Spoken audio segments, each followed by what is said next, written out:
Okay, let's go through assignments. Are we ready?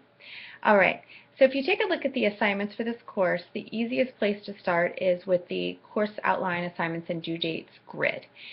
Let's take a look at that together so that we can make sure that we're all reading this the same way.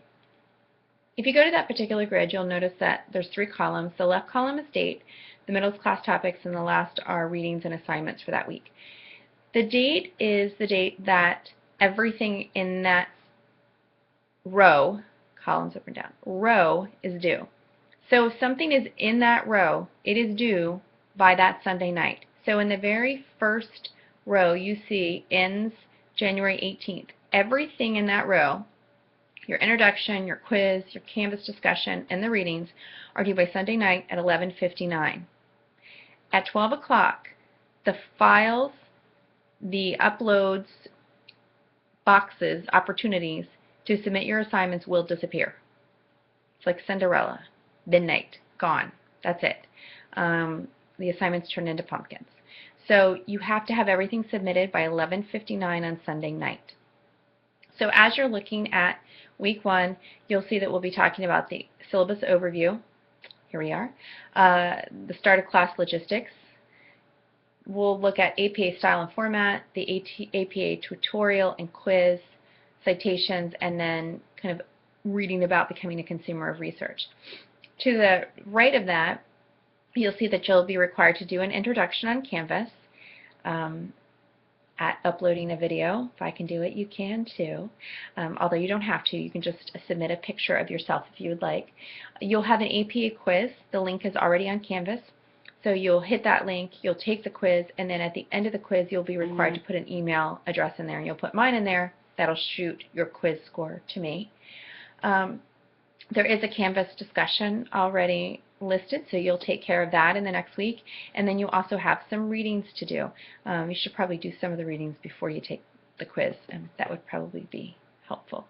So you can see that everything's broken down into weeks. When you go into Canvas, you'll see almost the exact same format. I try to mirror the syllabus with Canvas, so everything is aligned, and it's all done by weeks. So everything that you should need for that week should already be in Canvas by Monday morning. So when you submit everything not this Sunday, the next Sunday night on the 18th, by the time that you wake up on the 19th, everything that you need for week 2 will already be in Canvas. I won't spring anything on you on a Tuesday or Wednesday or a Friday. Everything you need for that coming week will already be all set and ready to go for you on Canvas. I try to also align all the drops on Canvas with the syllabus. So if something's due that week, you should see the drop for that assignment within that week. So taking a look at that grid, I think it's pretty straightforward. It tells you when everything is due. I will also remind you as we go along about things that are coming up so that you know when assignments are around the corner. If you scroll down a little bit or you move down into the syllabus, you'll see the evaluation criteria, and I've broken it down by points so you can see each of the points.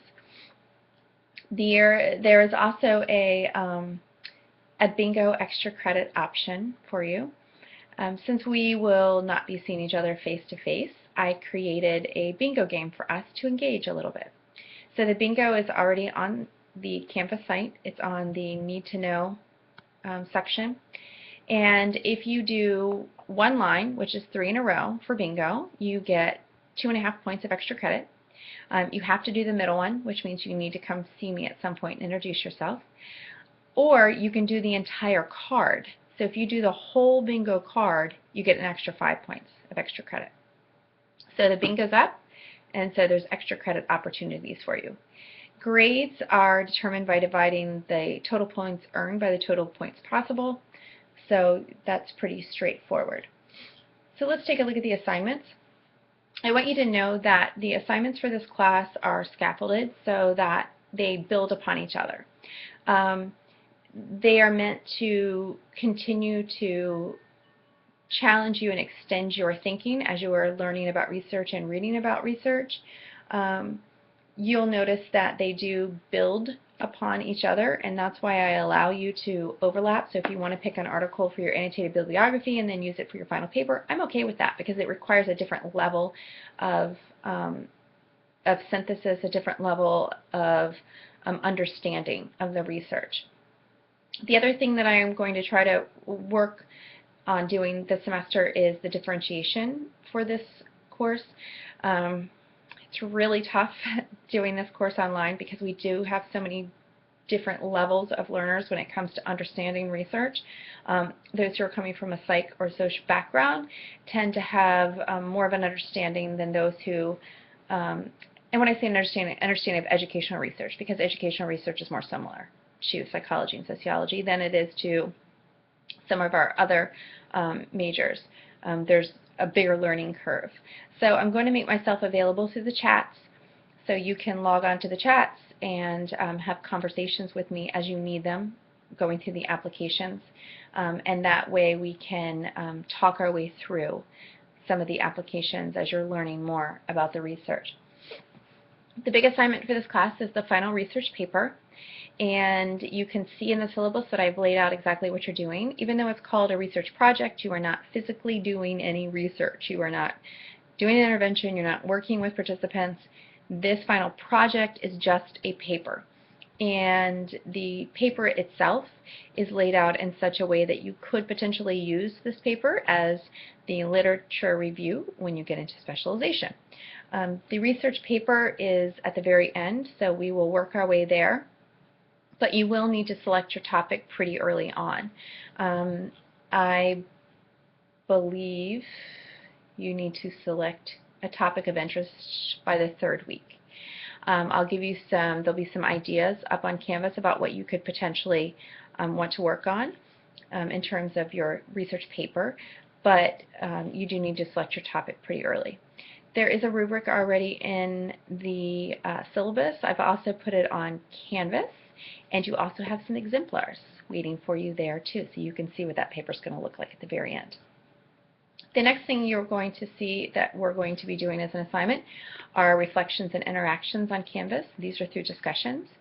I encourage you to try to respond earlier than later during the week, and that's because when we all wait till the very end, first we're all waiting for each other to respond, so we can't really kind of engage in conversation because we're waiting till folks log in, but it also really limits the discussion, and if we were to engage earlier, then it gives us more opportunities to have more meaningful conversations, to read what others are saying and thinking, and it really does enhance our learning. So if you can respond to the Canvas discussions earlier in the week, maybe check in on a Monday or Tuesday as opposed to waiting till a Friday or Saturday, that would really help all of us, really, with the course.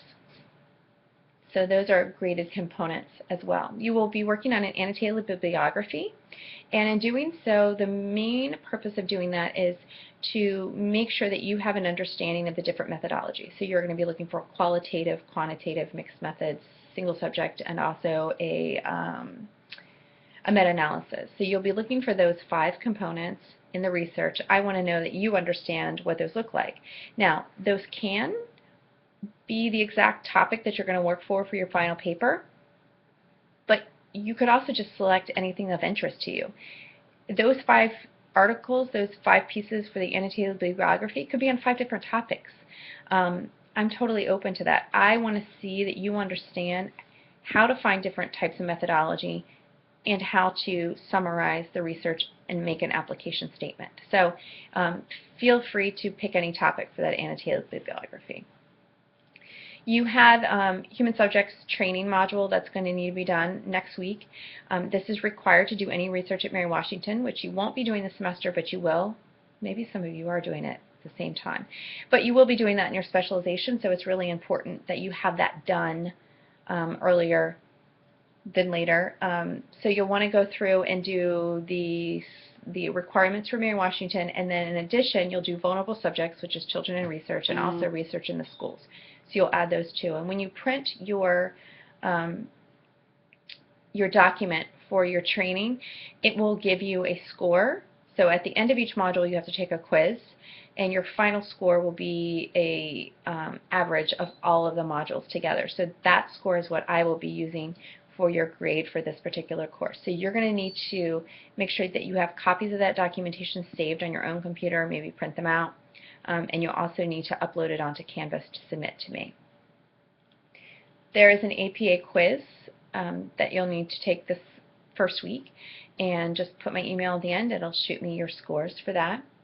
And the last thing that we'll be working on are application activities and assignments. So during the course of the semester, I will present the topic, and then you will actually take that information and apply the learning. When we do this face-to-face, we do one day of kind of lecture and instruction, and then we do a second day where we actually have a work session and everyone works together to do the application. On an online format, we miss that kind of ability to have conversation, which I'm hoping will kind of pick up in the chat that I'll be opening up week to week, so that we have an opportunity to get questions answered right away. So there's a number of applications. They're not terribly long, but it does require you to demonstrate an understanding of the knowledge that we're covering. I think that covers all of the assignments for this particular course. And again, as we go along, I will give you more information. I'll make connections between what's due and what we're learning.